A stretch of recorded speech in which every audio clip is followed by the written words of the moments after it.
El 6 de julio de este año, la FAO dio a conocer el último informe sobre el estado de la seguridad alimentaria y la nutrición en el mundo, que reveló un retroceso en los esfuerzos por eliminar el hambre en el planeta.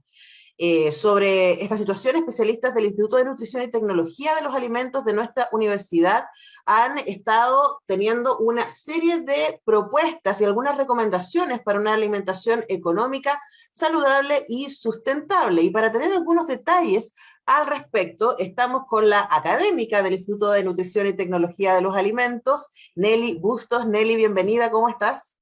Hola, muy bien, muchas gracias por la invitación. Bueno, muchas gracias a ti por hacerte este tiempo para conversar con nosotras. Y quería partir preguntándote por el informe de la FAO, ¿no? Porque a mí me pasa que cuando veo una noticia de este estilo, uno dice, a ver, pero con los niveles de tecnología que tenemos, con los avances que se ha hecho en ciencia, ¿cómo es posible que el hambre sea una pandemia que se sigue extendiendo en el mundo y particularmente en nuestro continente? ¿Cómo explicamos el retroceso en lo que había sido los esfuerzos por eliminar el hambre en el planeta? Qué buena pregunta. Yo creo que tampoco tengo la mejor respuesta para ello, pero sí tenemos que considerar que el tema de la inseguridad alimentaria y del hambre es un tema complejo y que se relaciona con otras variables que también son relevantes, que tiene que ver con los ambientes alimentarios, con los sistemas alimentarios, con la cultura, y también se relaciona con lo que pasa al interior de cada hogar. Pero todo esto es abordable con el derecho a la alimentación, pero es difícil poder buscar una causa principal. Yo creo que acá lo relevante es que tenemos que entender de que son muchas variables y que de una u otra forma una está más predisponente que la otra en distintos territorios. Uh -huh. En Latinoamérica nos vemos afectados básicamente por condiciones estructurales, que tiene que ver con la importación de alimentos, que tiene que ver con dinámicas estatales que a lo mejor en otros países latinoamericanos no funcionan. Tiene que ver también con el acceso y la disponibilidad de alimentos ultraprocesados, que son más económicos, y también aquí hay variables que tienen que ver con el precio de los alimentos que cada día van al alza, y cuando tú ves los alimentos que se recomiendan para tener una alimentación saludable, es decir, para un crecimiento adecuado de niños, niñas y tener un bienestar, son alimentos frescos, naturales, alimentos, entre comillas, sanos, pero si tú los pones en la balanza, generalmente son alimentos que tienen un precio un poquito mayor a lo que tienen los alimentos envasados, ultraprocesados, que están en todas partes, disponibles, accesibles, que tienen publicidad en la tele, que tienen prestigio social, eh, y que la gente prefiere porque son económicos,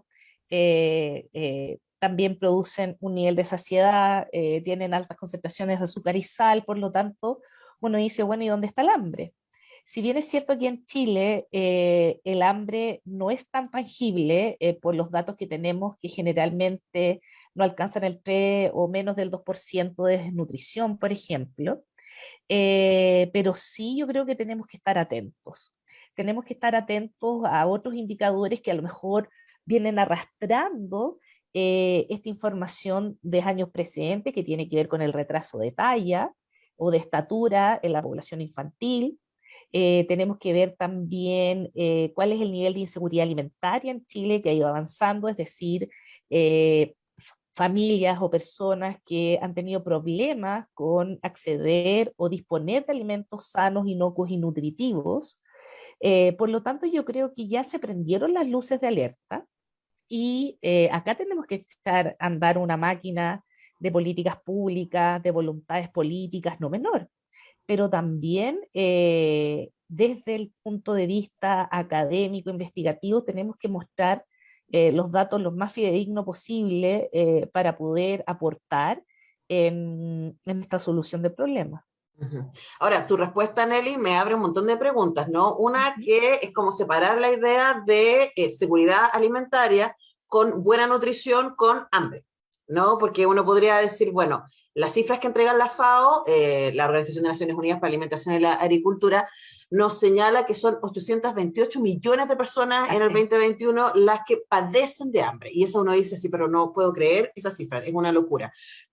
Pensando al mismo tiempo la cantidad de comida que se vota en Por muchos países, supuesto. incluyendo el nuestro, ¿no? Y uno dice, pero aquí hay un tema de distribución, sin duda. Entonces ahí uno podría decir hay un tema. Luego, creo que la guerra en Ucrania, o la invasión en Ucrania, lo que ha puesto en evidencia también es que hay algunos lugares del mundo que concentran la producción de ciertos alimentos que son claves para territorios completos que sobrepasan el territorio en donde eso se produce.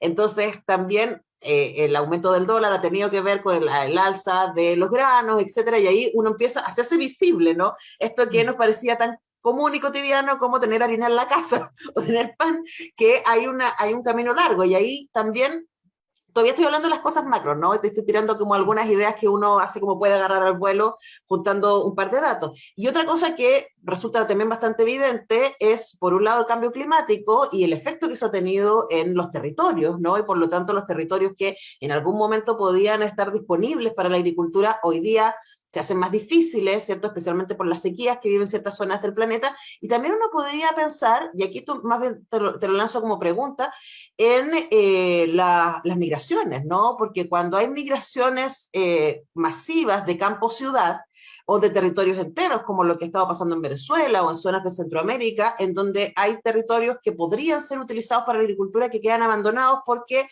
no están en condiciones de sustentar a las familias ya las personas que históricamente han vivido de la agricultura. Todos esos elementos hoy día podrían explicar de una u otra manera estos datos a nivel mundial, ¿no? Luego hay que pensar lo que hacemos en casa, pero son muchísimas cosas, como tú dices, muy complejo. Es muy complejo poder identificar la causa. Yo creo que esto es multifactorial. Y tampoco nos podemos quedar un año más identificando causas. Yo creo que Mm. acá lo relevante es cómo actuamos frente a este nuevo escenario alimentario y que repercute directamente en la economía del país, en la economía familiar y en la salud de la población. O sea, acá yo creo que lo importante es cómo echamos a andar esta maquinaria pública para poder contrarrestar de manera cortoplacista los efectos que está teniendo este impacto de inseguridad alimentaria y hambre en Latinoamérica, a nivel mundial y en nuestro país, que no es menor. O sea, los datos de inseguridad alimentaria en nuestro país han aumentado en los últimos 4 años y hemos pasado de un 10 casi a un 15%. Por Que lo te interrumpa ahí, tanto, Nelly. ¿Qué entendemos por inseguridad alimentaria? Explicitemos el concepto. la inseguridad alimentaria es cuando las familias o los individuos no tienen acceso ni disponibilidad a alimentos sanos, nutritivos e inocuos. Y esto se Perdón, mide. me parece que es súper importante ponerlo porque decir, no, pero la gente no tiene hambre porque come fideos, come arroz, esas Claro, familias están igual en inseguridad alimentaria. por supuesto, porque en el fondo, cuando dice, bueno, me acuerdo que hubo toda una polémica cuando salían unas mujeres con exceso de peso a reclamar, pero tenemos déficit de micronutrientes. Puedes tener un niño con exceso de peso, pero a lo mejor este exceso de peso es producto porque come pan, fideos y arroz, pero Uh no tiene -huh, acceso a comer frutas, verduras y tiene déficit de micronutrientes o de claro. vitaminas. Entonces, yo creo que tenemos que cambiar el concepto de individuo con exceso de peso, un individuo bien alimentado. Yo creo que hay que empezar a hilar más fino. Yo creo primero es empezar a ver cuáles son las deficiencias. Aquí me voy a ir como de lo micro a lo macro. ¿Cuáles son las deficiencias de micronutrientes que está teniendo la población y de vitaminas? Segundo, en qué grupo etario se ve de mayor prevalencia a estas deficiencias, que lo más probable es que sean niños, embarazadas y personas mayores. Segundo, cómo utilizo lo que ya tengo establecido en el Estado para funcionar y dar resolución a corto y mediano plazo, porque acá yo no puedo echar a andar un nuevo programa que se demore 3 años, porque yo necesito cambios y yo como ciudadano, que a lo mejor puedo estar expuesto a este tipo de problemas, yo necesito cambios inmediatos ya. Ujú. Entonces, yo creo que aquí utilicemos lo que ya tenemos. ¿Y qué tenemos? Tenemos programas de alimentación escolar en la escuela, que sus beneficiarios son los niños, niñas y adolescentes que pertenecen al sistema público del país y que un porcentaje de ellos son de alta vulnerabilidad. Entonces, a través de los programas alimentarios, tratemos de minimizar la inseguridad alimentaria, entregando frutas, verduras y lo que hace, pero a lo mejor aumentando la variedad y la calidad, que es lo que la gente pide, porque Ujú. son programas que son reconocidos por la población y que tienen un prestigio, pero hay que pasar un paso más allá, que tiene que ver con la variedad y la calidad. Entonces yo creo que eso es una cosa que tenemos que ocupar, lo que ya está. El programa de alimentación complementaria, que son las entregas de leche, ¿no es cierto?, a niños, embarazadas, personas mayores, etcétera, a lo mejor ahí ya tenemos la maquinaria estable, ya existe una cultura de este programa.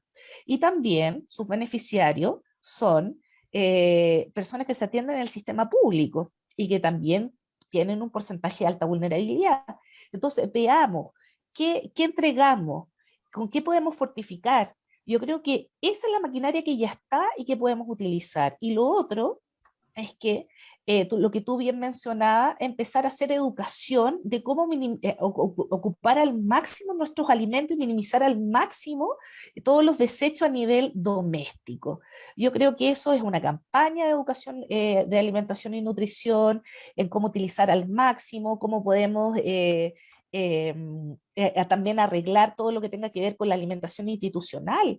Yo creo que hay muchas personas que comen en el casino de sus trabajos, entonces yo creo que la maquinaria está, y lo único que tenemos que hacer es ordenar estas piezas del rompecabezas y echarlo a andar. Sí, es que yo te escucho, Nelly, y se me ocurren un montón de cosas. Con mi mamá siempre hablamos de cuando nosotros crecíamos, las cosas que entregaban en el consultorio, que no era solamente leche, ¿no? En muchos casos también se entregaban, yo lo recuerdo, no con tanto cariño, pero nos sirvió, esos purés que se entregaban de Sí, porotos, de lentejas, ¿cierto? Y que eso con un bistec de panita salvó la infancia, o sea, es claro. como, es ese tipo de cosas. Pero mi mamá siempre dice, mira, yo hacía numeritos con la poca plata que había para que ustedes comieran bien, porque en el colegio yo tuve un curso en donde se nos enseñaba este tipo de cosas, se nos enseñaba nutrición.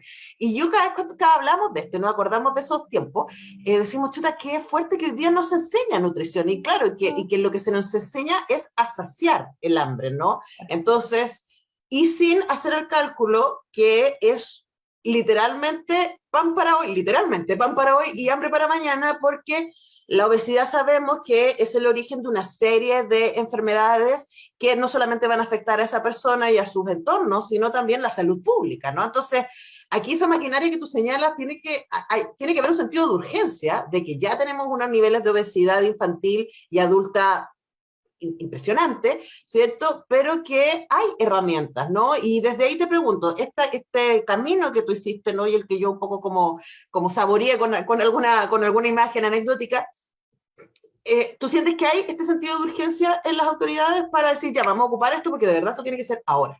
Las cifras están cambiando. No lo sé. ¡Autoridades! Me encantaría autoridades, autoridades. Yo creo que, ¿sabes lo que me pasa? Yo siento que el Estado, yo creo en el Estado y he trabajado muchos años con proyectos vinculados al Estado y a la salud y a la educación nutricional, pero mirada desde la salud pública. Entonces yo creo que los territorios tienen un poder maravilloso dentro de sus equipos que no los hemos escuchado. Yo creo que generalmente, aquí voy a ir también ordenando un poco esto, pero primero la estructura estatal tiene un nivel central y tiene sus regiones, y dentro de las regiones existe un equipo técnico maravilloso que tiene un potencial enorme que necesita ser escuchado. Y esa escucha yo creo que estamos al debe desde las autoridades. Entonces, desde la gente que está con los territorios para que cuenten lo que está sucediendo en cada una de las macrozonas, porque nuestro país es largo y lo que sucede en Diverso. el norte es muy distinto a lo que sucede en el sur. Entonces, aquí viene, ¿y por qué? Porque esta escucha y también en las escuelas, ¿qué pasa con los encargados del programa de alimentación escolar? Que ellos tengan un rol relevante dentro de la estructura del colegio. porque ellos son los que monitorean el programa. Entonces hay actores que no lo hemos visualizado y que necesitan relevancia. Ese es el punto uno. Segundo, que nuestro país es largo.